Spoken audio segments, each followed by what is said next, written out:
राजेशाहीपेक्षा लोकशाही श्रेष्ठ असते हे एव्हाना सर्वमान्य झालं आहे.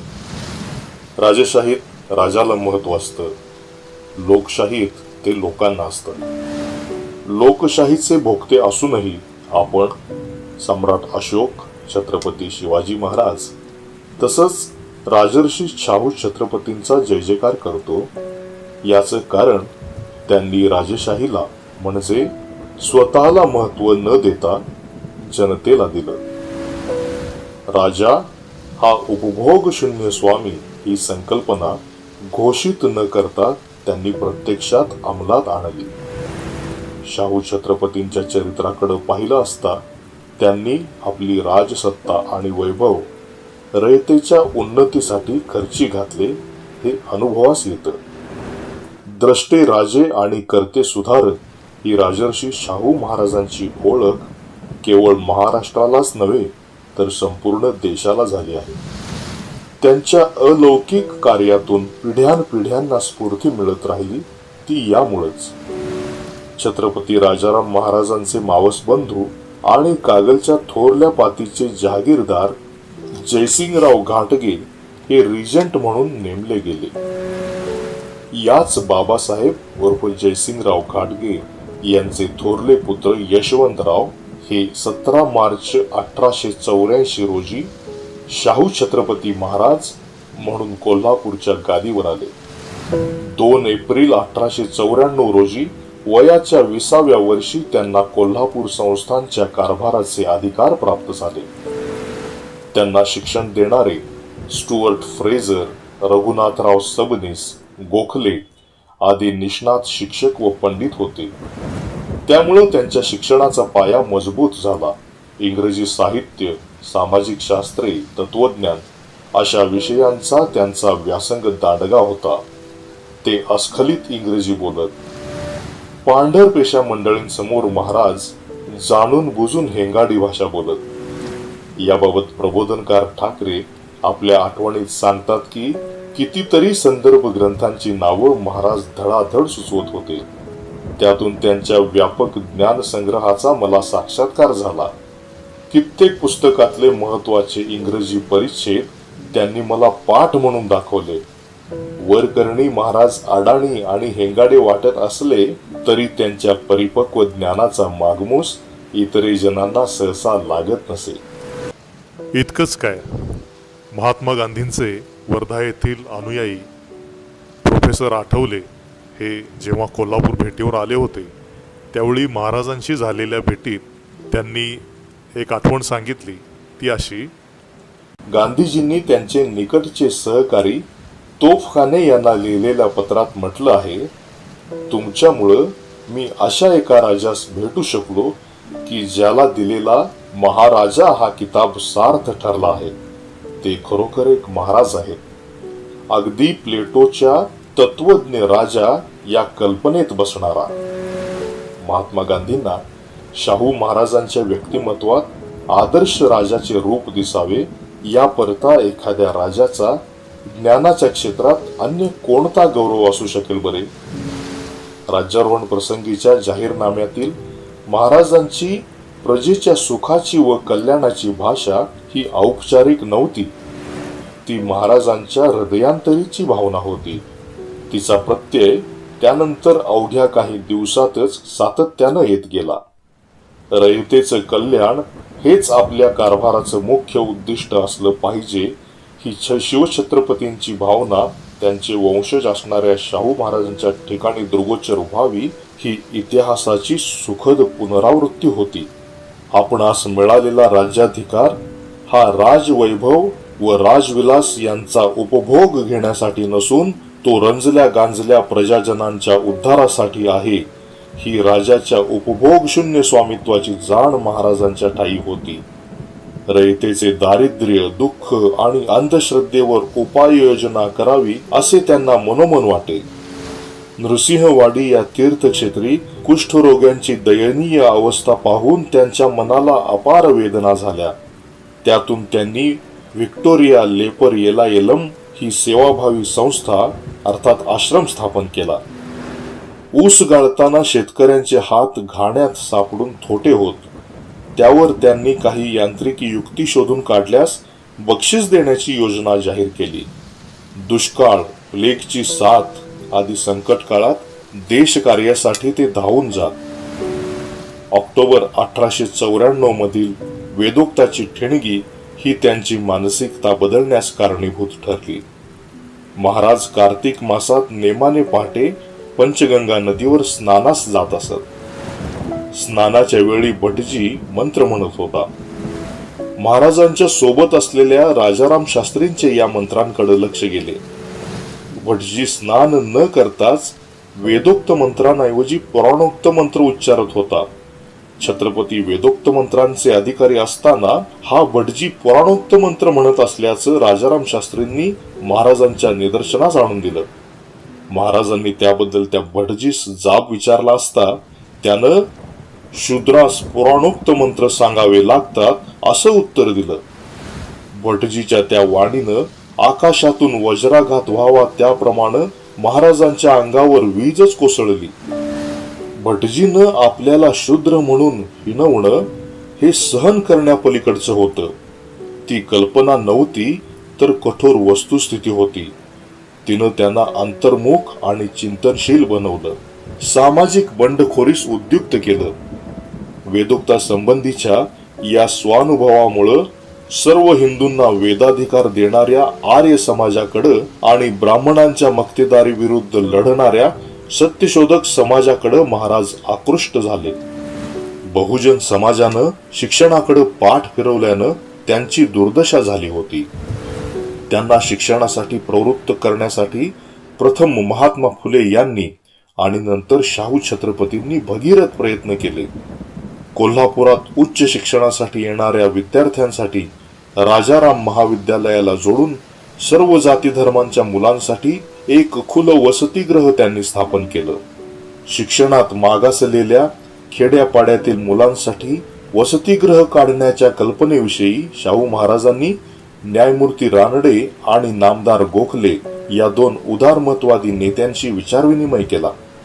त्यानुसार 18 एप्रिल 1901 रोजी व्हिक्टोरिया मराठा बोर्डिंग या कोल्हापुरातील पहिल्या वसतिगृहाची स्थापना करण्यात आली.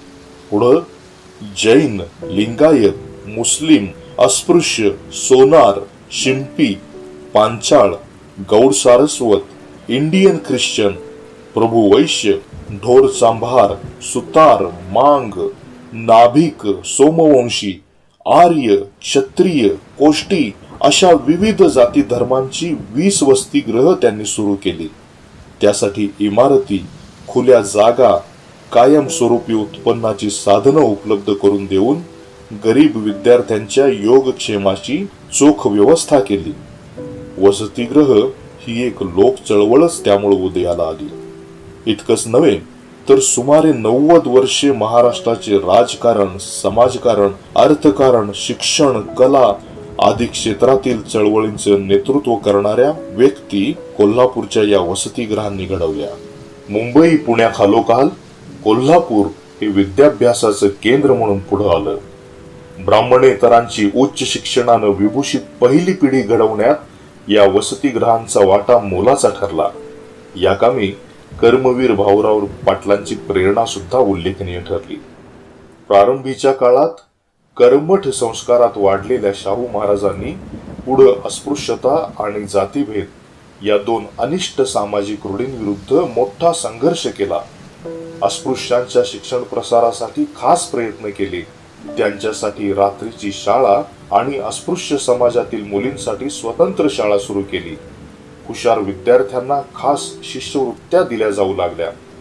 18 सप्टेंबर 1919 रोजी महाराजांनी संस्थानातील अस्पृश्यांच्या स्वतंत्र शाळा बंद करून सर्वांनी इतरांच्या मुलांप्रमाणे सरकारी शाळातून एकत्र शिक्षण घ्यावं असा आदेश काढला.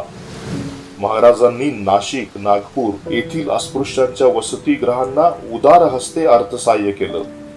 अस्पृश्यांवर लादलेल्या अमानुष हजेरी पद्धतीचं त्यांनी निर्मूलन केलं. भारतीय संसदेनं 1955 साली अस्पृश्यता निवारणाचा कायदा केला. जी गोष्ट घडण्यास देशाला स्वातंत्र्यानंतर काही वर्ष वाट पाहावी लागली ते कार्य राजर्षी शाहू महाराजांनी स्वातंत्र्यापूर्वी 30 ते 35 वर्ष आधीच आपल्या संस्थानात करून दाखवलं होतं. शाहू चरित्रात गंगाराम कांबळेंची कथा प्रसिद्ध आहे. मराठ्यांच्या पाण्याच्या हौदाला स्पर्श केल्याबद्दल त्याला रक्तबंबाळ होईपर्यंत मार देण्यात आला. हे समजल्यावर मारहाण करणाऱ्यांची पाठ महाराजांनी सडकून काढली. गंगारामला हमरस्त्यावर सत्य सुधारक हॉटेल काढण्यास प्रवृत्त केलं.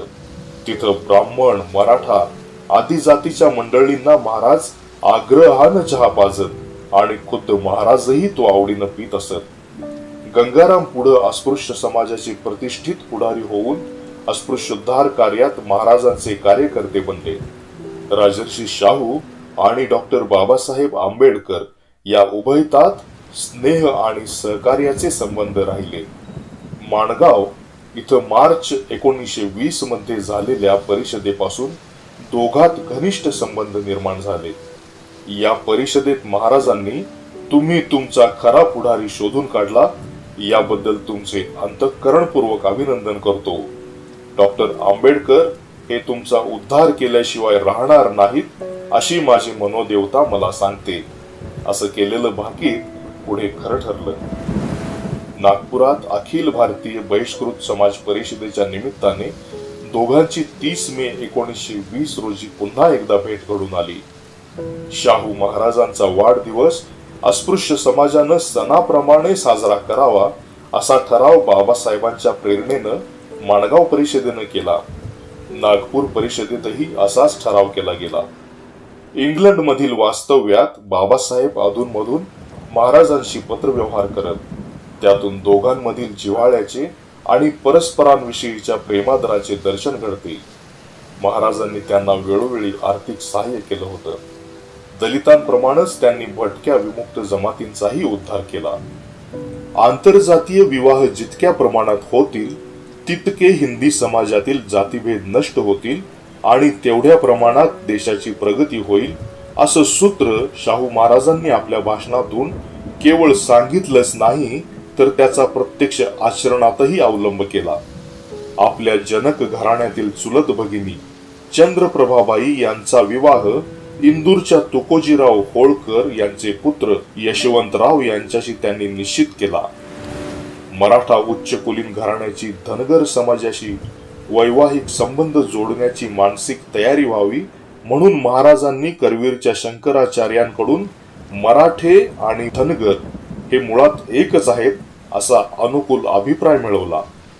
त्यांच्या या प्रयत्नांना यश मिळताच कोल्हापूर आणि इंदूर या दोन संस्थानांदरम्यान 100 मराठा धनगर आंतरजातीय विवाह करण्याची योजना त्यांनी आखली.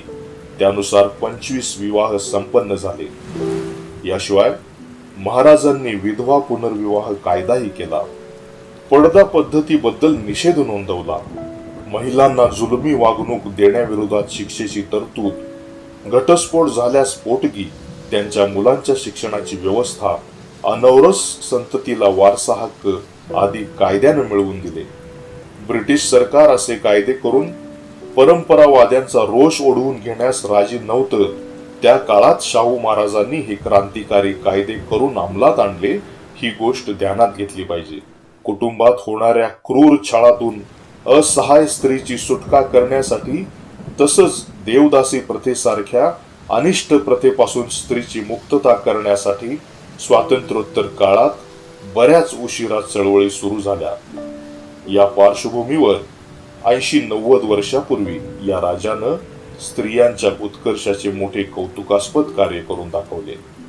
मोफत आणि सक्तीच्या प्राथमिक शिक्षणाचा कायदा, प्राथमिक शिक्षण कायद्याची अंमलबजावणी, स्त्री शिक्षणास प्रोत्साहन हे महाराजांच्या दूरगामी कार्याचं फलित होय. 11 जानेवारी 1911 रोजी श्री शाहू सत्यशोधक समाजाची स्थापना झाली. पुढच्याच वर्षी मराठा पुरोहिताकडून कोल्हापुरातील पहिली श्रावणी त्यांनी घडवून आणली. कोल्हापुरात 3 वर्षात 750च्या वर सत्यशोधक लग्नविधी पार पडले. याशिवाय इतर धार्मिक विधींची संख्या वेगळीच. त्यांनी राजवाड्यातील देवदेवता व पूर्वजांच्या समाधीच्या पूजा मराठा पुरोहिताकडून सुरू करण्याचा हुकूम दिला. त्याकरता त्यांनी शिवाजी क्षत्रिय वैदिक पाठशाळा अर्थात वैदिक स्कूल अस्तित्वात आणली. मौनी महाराजांच्या पीठावर क्षात्र जगद्गुरूंची स्थापना करण्याचा निर्णय त्यांनी घेतला. महाराजांच्या सत्यशोधकी कार्याचा सर्वात मोठा गौरव खुद्द महात्मा गांधी यांनी केला आहे. त्यांनी एका मुलाखतीत सत्यशोधक समाजाच्या तत्वांप्रमाणे छत्रपती शाहू महाराजांनी अस्पृश्यता नष्ट केली, हा त्यांनी स्वराज्याचा खरा पाया घातला आहे असे उद्गार काढले होते. शाहू महाराजांनी ब्राह्मणेतर वृत्तपत्रांना दिलेलं सक्रिय उत्तेजन हेही त्यांचं महत्वाचं योगदान होय. शाहू महाराजांनी कला, क्रीडा, मल्लविद्या, संगीत, नाट्य, चित्रकला आदी सांस्कृतिक कार्याला आणि या क्षेत्रातील अनेकांना सदोदित मार्गदर्शन आणि अर्थसहाय्य केलं. शाहू पूर्व काळात देशात कोल्हापूर हे श्री अंबाबाईच्या वास्तव्यासाठी प्रसिद्ध होतं. कोल्हापूरची कलापूर म्हणून चोहीकडे कीर्ती पसरली ती महाराजांच्याच काळात. शेती, उद्योगधंदे, सहकार यांच्या पाठबळामुळे कोल्हापूरचा सर्वांगीण विकास घडून आला. चहा, कॉफी, रबर, वेलदोडे यासारखी इथं कधीच न घेतली गेलेली उत्पादनं घेणं सुरू झालं. चहाच्या मळ्याचा प्रयोग तर अपेक्षेहून यशस्वी झाला. शाहू महाराजांच्या सामाजिक कार्याचा मैलाचा दगड म्हणजे राधानगरी धरण. कोल्हापूर सारख्या एका लहान संस्थानानं अशा धरणाच्या कामाला हात घालणं हे एक प्रकारे शिवधनुष्य उचलणंच होतं. त्या काळात ते हिंदुस्थानातील सर्वात मोठं धरण ठरणार होतं. 1909 साली धरणाचं प्रत्यक्ष बांधकाम सुरू झालं. 1912 साली कोल्हापुरात किंग एडवर्ड एग्रीकल्चर इन्स्टिट्यूट ही संस्था स्थापन केली गेली. तिला जोडूनच कोल्हापुरात आधुनिक शेती अवजारांचं संग्रहालय सुरू करण्यात आलं. महाराजांनी शाहूपुरी, जयसिंगपूर इत्यादी बाजारपेठांची निर्मिती केली. कोल्हापूर संस्थानात सुगंधी औषधी तेल, मधुमक्षिका पालन उद्योग, सुती कापड उद्योग, शाहू छत्रपती मिल्स त्यांच्याच प्रेरणेनं सुरू झाल्या. संस्थानात ऑइल मिल, सॉ mill, foundry factory, electric company, motor transport company असे उद्योग सुरू झाले. या उद्योगांसाठी प्रशिक्षित कामगार तयार करण्यासाठी त्यांनी राजाराम इंडस्ट्रियल स्कूल सुरू केलं. संस्थानाबाहेरचे आणि प्रामुख्याने मुंबईचे सरदार गृहाचे मालक विश्वनाथ साळवेकर, लक्ष्मणराव किर्लोस्कर या उद्योजकांना त्यांच्या व्यवसाय वाढीसाठी महाराजांनी मदत केली. 1912 साली सहकार तत्वास कायद्याचं स्वरूप दिलं. पुढच्याच वर्षी दी कोल्हापूर अर्बन कोऑपरेटिव्ह सोसायटी ही पहिली सहकारी संस्था स्थापन झाली. संस्थानातील सहकारी चळवळींची संख्यात्मक नव्हे तर गुणात्मक वाढ होत गेली. सहकारी तत्वावर चालणाऱ्या विविध उद्योग व्यवसायांमुळे कोल्हापूर जिल्हा हरित क्रांती आणि श्वेत क्रांतीमध्येही महाराष्ट्रात अग्रेसर राहण्याची बीज रोवली गेली. 1919 साली अखिल भारतीय कुर्मी क्षत्रिय समाजाकडून कानपूरच्या परिषदेत महाराजांचा राजर्षी पदवी बहाल करून मोठा गौरव केला गेला. छत्रपती असूनही जो ज्ञानी आणि विचारवंत असतो, आपल्या विचारांचा आदर्श समाजासमोर ठेवून त्याची दिशा बदलून टाकतो, तो राजर्षी.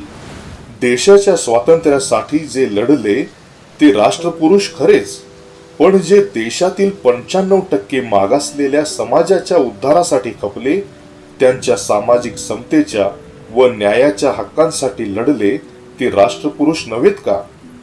राष्ट्र केवळ राजकीय स्वातंत्र्याने घडत नाही, त्या राष्ट्रातील समाज सामाजिक समतेच्या पायावर उभा करावा लागतो.